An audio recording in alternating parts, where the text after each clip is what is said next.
एक बहुत बड़ी खबर आपको देनी है। द ग्रेट निकोबार प्रोजेक्ट है वो लॉन्च हो चुका है। यहाँ बन रहा मिलिट्री बेस और कमर्शियल पोर्ट एक ऐसा जुगलबंदी है इसको लेकर के भूचाल आ गया हर जगह कि न जाने क्या हो जाएगा। मैं बहुत इंडिया के सिक्योरिटी टीम को दाद देता हूं मैं कि दे सी फार हेड।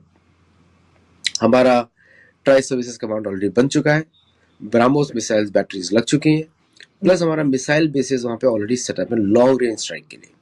ये प्रोजेक्ट इतना विशाल और शक्तिशाली है कि इसने चीन की सांसें उखाड़ दी हैं। तो खबर यह है कि बात बनते बनते फिर बिगड़ गई है। ईरान ने आपने हुर्मुज़ में अमेरिकी जहाज पर हमला कर दिया है। ईरानी खबर एजेंसी के मुताबिक आपने हुर्मुज़ में अमेरिकी जहाज को 2 मिसाइलों से निशाना बनाया गया और एक बार फिर नोटम जारी कर दिया गया है। फ्लाइट्स वगैरह जो हैं वो इलाका खाली हो गया है, फिजा खाली हो गई है। खित्ते में एक बार फिर कशीदगी बढ़ने लगी। ईरान ने मुत्ताहिदा अरब अमारात पर मिसाइल और ड्रोन दाग दिए। मुत्ताहिदा अरब अमारात ने मिसाइल और ड्रोन हमलों की तफसीलात जारी कर दी। UAE has confirmed an Iranian drone strike sparking a fire at an oil facility in the emirate of Fujairah.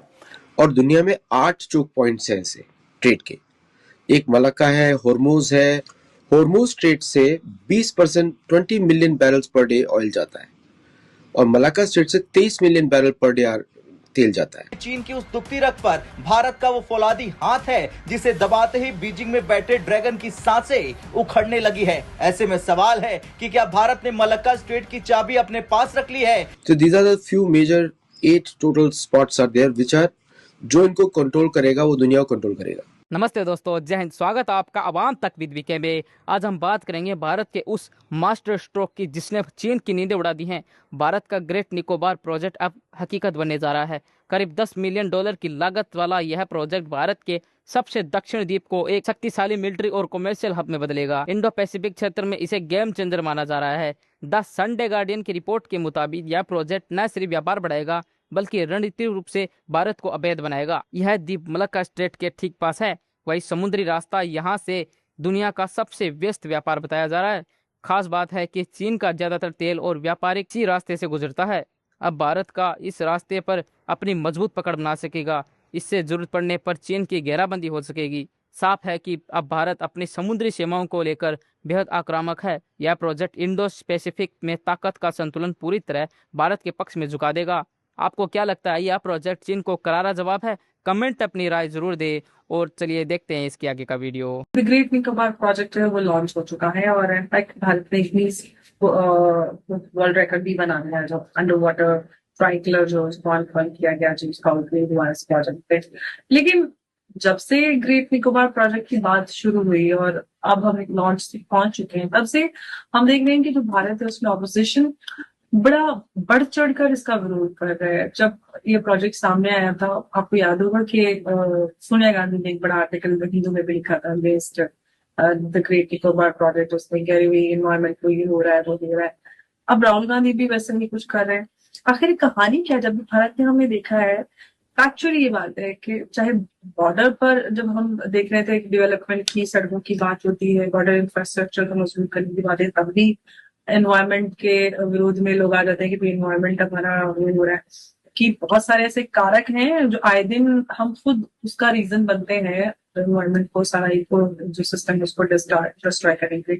लेकिन जो हमारे लिए स्ट्रेटेजिकली इम्पोर्टेंट प्रोजेक्ट है उसके खिलाफ इतना क्यों है? आप कैसे इस पूरी उसको देखते हैं? देखिए, ये भारत की जो अपोजिशन है कांग्रेस पार्टी, ये इम्प्रूवमेंट के अपोजिशन नहीं है। मतलब कि कोई कंस्ट्रक्टिव काम हो उस पर कंस्ट्रक्टिव इनपुट्स दे, वो अपोजिशन नहीं है। It is opposition to India.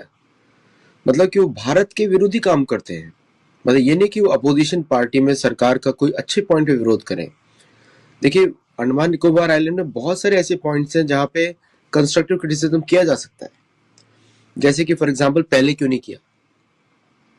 दूसरा कि ये कंस्ट्रक्टिव क्रिटिसिज्म हो सकता है कि आपको ये जो आपने रिजर्वेशंस बनाए वहां पे ताकि protect the local inhabitant over there, उस पे आपने क्यों नहीं काम किया, कि उस पे आप क्यों नहीं वहां पे आप इंडियन फॉरेस्ट सर्विस को डिप्लॉय करते हैं या उस पे ज्यादा फैसिलिटीज क्यों नहीं देते हैं, इंडियन फॉरेस्ट सर्विस को थोड़े टूल्स क्यों नहीं देते हैं। ये कंस्ट्रक्टिव क्रिटिसिज्म हुआ, ये वो उनके पास नहीं है। उनको हेलीकॉप्टर की जरूरत है, हेलीकॉप्टर नहीं है उनके पास। सो या ड्रोन की जरूरत है, वो नहीं। अब ये कंस्ट्रक्टिव क्रिटिसिज्म हुआ, इस पे सरकार कुछ काम कर सकती है। अब लेकिन अगर आप इस पे अपोज करते हैं कि वहां पे डिफेंस प्रोजेक्ट नहीं होने चाहिए, ये तो अलग ही बात होगी। देखिए, अंडमान निकोबार का जो इतिहास है, अंग्रेजों ने जेल भी वहां पे बनाई काला पानी की, वहां पे सावरकर को रखा गया और अंग्रेजों ने उसको यूज किया एज ए नेवल बेस, कि जो भी उनको लगता था, जो उनके रूल को अपोज करता था, उसको अंडमान निकोबार भेजते थे वो। Plus they used to monitor coco islands, जो भारत ने दे दिया बर्मा को, देना नहीं चाहिए, तो वहां पे चाइनीज मिलिट्री बेस बैठा हुआ है, तो चाइनीज आर ऑलरेडी देयर।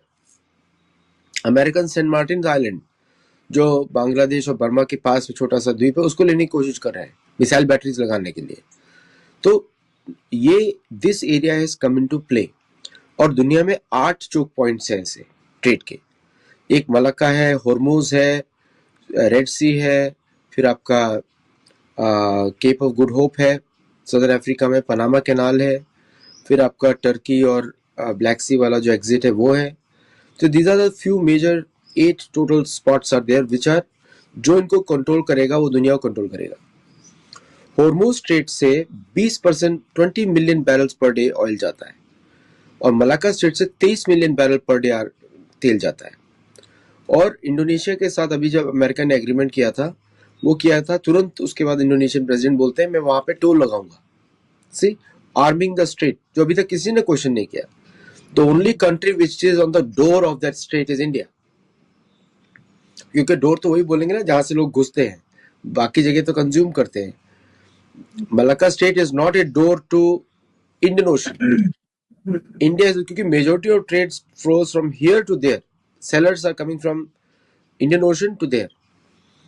और तो ये जो स्ट्रेट है, इस पे जैसे अमेरिका ने इंडोनेशियन मूव किया, आप देखेंगे इंडिया की जो पुरानी, मैं बहुत इंडिया के सिक्योरिटी टीम को दाद देता हूं मैं, कि दे सी फार हेड। हमारा ट्राई सर्विसेज कमांड ऑलरेडी बन चुका है, ब्राह्मोस मिसाइल्स बैटरीज लग चुकी हैं, हमारे नेवल शिप्स उधर पार्क होते हैं, डॉर्नियर वहां पे अपना डॉर्नियर भी लैंड करता है, प्लस आपका पोसाइडन भी लैंड करता है, प्लस हमारा मिसाइल बेसिस वहां पे ऑलरेडी सेटअप है लॉन्ग रेंज स्ट्राइक के लिए, क्योंकि भारत वहां से बहुत चीजें एनफोर्स कर सकता है। तो इन्होंने पहले से इसको प्लान करके रख दिया।